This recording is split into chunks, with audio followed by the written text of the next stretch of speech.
Hey crocheters, welcome to another Friday night. Tonight we're going to do a fun stitch that is super easy to do. It's so beginner friendly because it only uses the single crochet and the chain. And those are the first two stitches that you learn.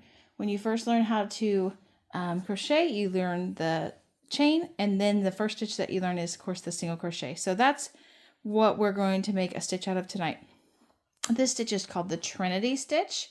You can see it here. I have made a sweatshirt sleeve out of it, and I'll show you that at the end of the video and what it looks like up close.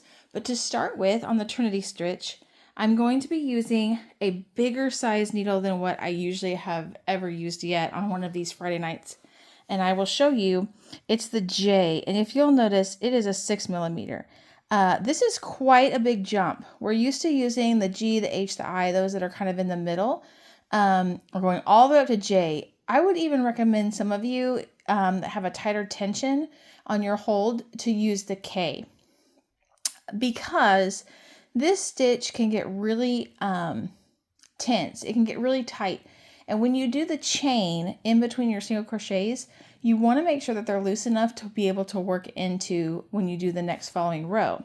So I sized up a bunch. And I'm using the I on this, which is one higher than the H. And you can see it's still pretty tight. There's no holes at all. So for the quilt square, I'm going to go ahead and use the J, using medium worsted weight yarn in the teal and the J hook. So we're going to jump right in. When you first start, you're going to chain a multiple of 3. So 1, 2, 3. So you need that makes one of the stitches. So you need a multiple of 3. On our quilt squares, we've been doing about a 20 stitch count on those so that they end up being like a 3 by 4 inch square. So I'm going to chain 21. So then you're going to need an end chain so that when you turn around, you can do a single crochet to start. So for this stitch, do a multiple of 3 plus 1. So 1, 2, 3, 4, 5, 6, 7, 8, 9, 10, 11, 12, 13, 14, 15, 16, 17, 18, 19, 20, 21, and then 1 extra. That is our row. For the Trinity stitch, you do not need a foundational row. So we're going to work right into the chain from the start.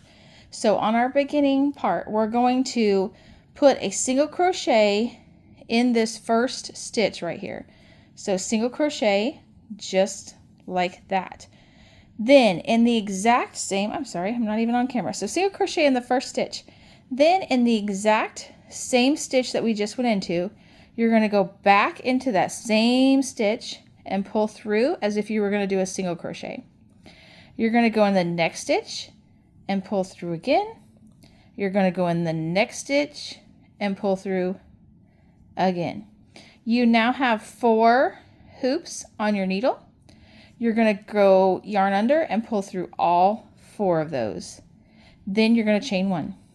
This chain 1 right here, you need to make sure stays loose. You have to work it back into it on the next row, and you need to be able to get your needle through it. And I will tell you, it does pull tighter than the other stitch here, just naturally because of how the stitch is. But that is the Trinity right there.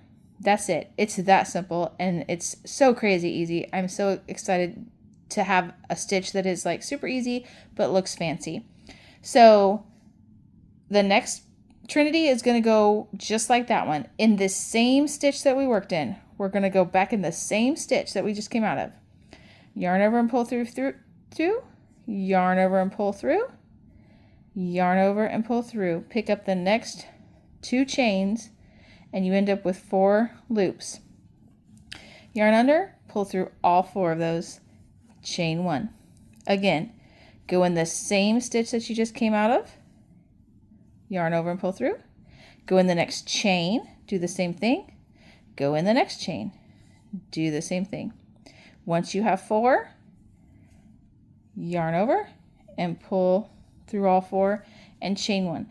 You'll notice if you watched one of our stitches on the road to 100 was the star stitch. This is so similar to the star stitch.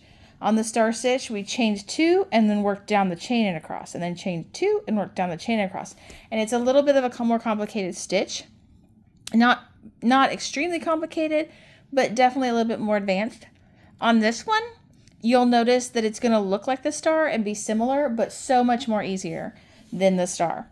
So we'll go over it one more time. You're going to go in the same stitch you just came out of, yarn over and pull through, go in the next chain and yarn over and pull through, go in the next chain, yarn over and pull through.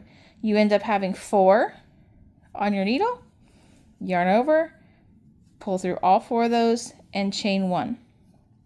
Now, I want to show you what to do when you come back the next row.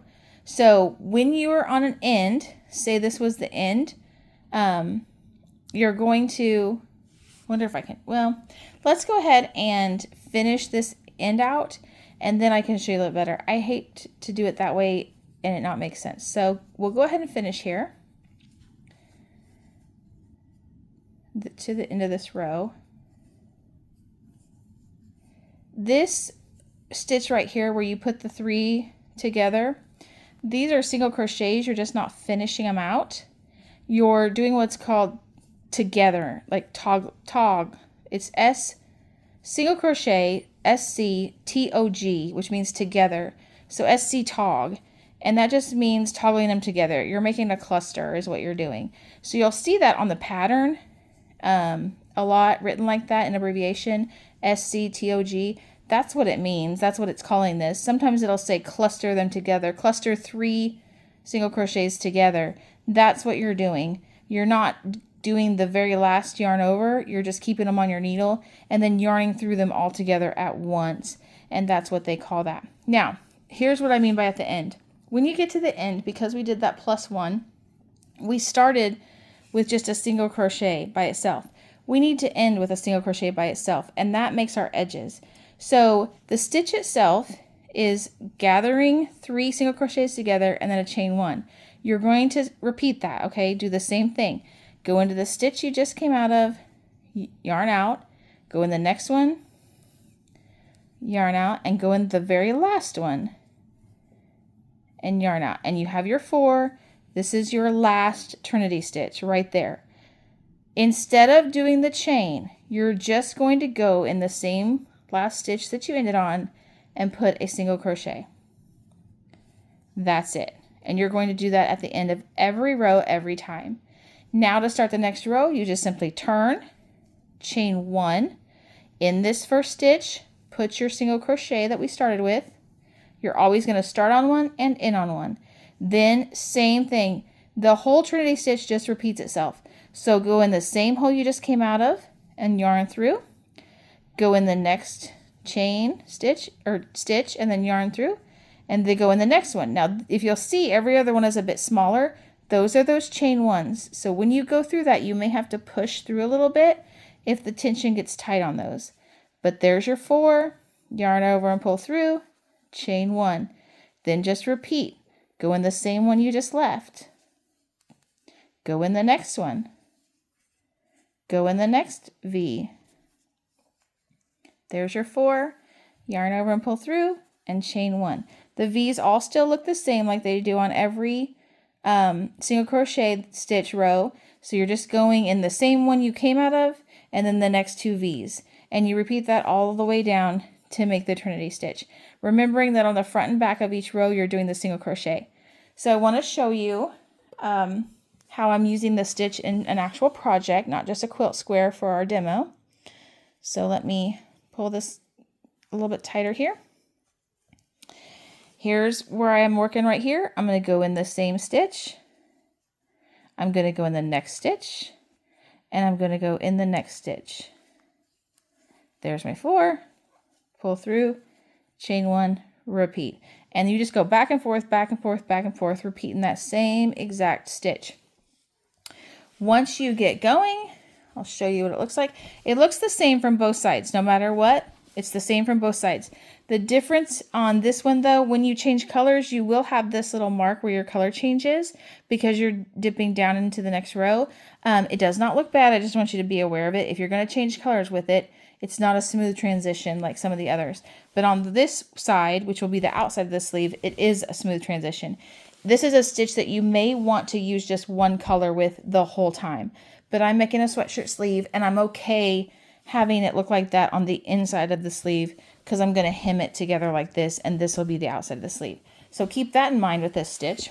But I want you to see it up close, what it looks like. It makes similar to the star stitch. It makes these little cluster things, and it looks similar, but is a lot easier, I think, to crochet. So if you're wanting to do something like the star stitch and you really like the way the star stitch looks, try this Trinity stitch because they are very, very similar. Just in looking at the Trinity stitch, you can see it's a little bit of a denser stitch, just like the waffle stitch was, but it is not heavy at all.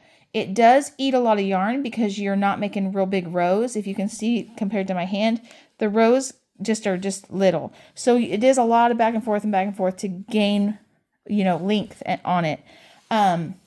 So it is kind of a yarn eater, but definitely not heavy like most yarn eaters. Again, the waffle stitch is real dense and thick and heavy. This, if you'll notice, it is very flexible. It bends very easy. It wads up. I mean, it is very, very movable stitch. So there it is up close so you can see what it looks like. I hope you enjoy the Trinity stitch. Let us know if you do something with it. Show us your projects that you're working on in the comments or send us a message of anything that you want posted to the page. I love seeing what you guys are out there doing. We have a class coming up in a couple of weeks. I believe it's on February 19th. And it is at the Joplin Public Library. We're going to be making chapstick holders on keychains. So you'll get your key ring, your tube of chapstick, your yarn to use, and you will get a needle if you don't have one that you can borrow during class. You'll get the pattern to take home with you. It costs $5 to come, all supplies included, and you get the pattern to keep and your stuff to take home with you. If you're online and you're not local, we do have school.com where you can pay the $5 and still watch the class. So I hope to see you next week at class. We'll see you next Friday for the next stitch, and everybody have a good weekend. Happy crocheting.